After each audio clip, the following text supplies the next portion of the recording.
आप क्यों सुनना चाहते हैं? क्या रिश्तेदारी है आपकी भगवान श्री कृष्ण से? सुखदेव जी कहते हैं राजा परीक्षित से। राजा परीक्षित कहते हैं गुरु जी रिश्तेदारी एक हो तो बताऊंगी, सबसे बड़ा संबंध है तो मैं आपसे अवश्य बताऊंगा।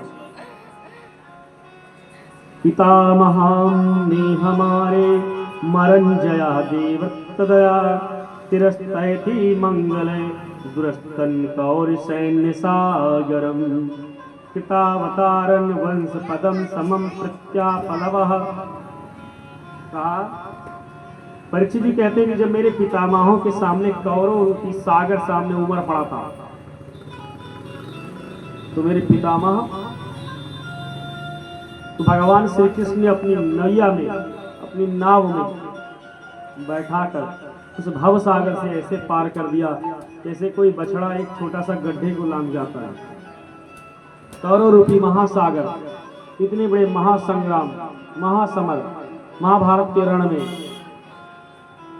भगवान श्री कृष्ण ने अपनी नैया में हमारे पितामहों को बैठा करके उस भव सागर से उस महासागर कौरव के सागर से पार कर दिया। इसे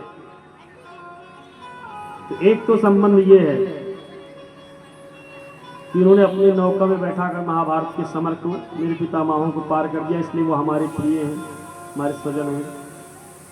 दूसरा संबंध भी है, कहते गरल सुधा ऋतु करहि मिताई गोपत सिंधु अनल शीतलाई। कहते हैं दूसरा संबंध क्या है जो सबसे गहरा संबंध है, सबसे गहरा संबंध है जो वो बताता हूं।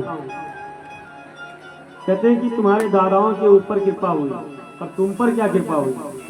यदि महाभारत के समर से तुम्हारे दादाओं को उन्होंने उस अपनी नैया में बैठा कर पार कर दिया, अगर कौरव रूपी सागर से बचा लिया, तो उसमें तुम्हारी क्या बात होगी? तुम्हारे दादा के साथ किया उन्होंने, तुम्हारे साथ क्या उपकार किया?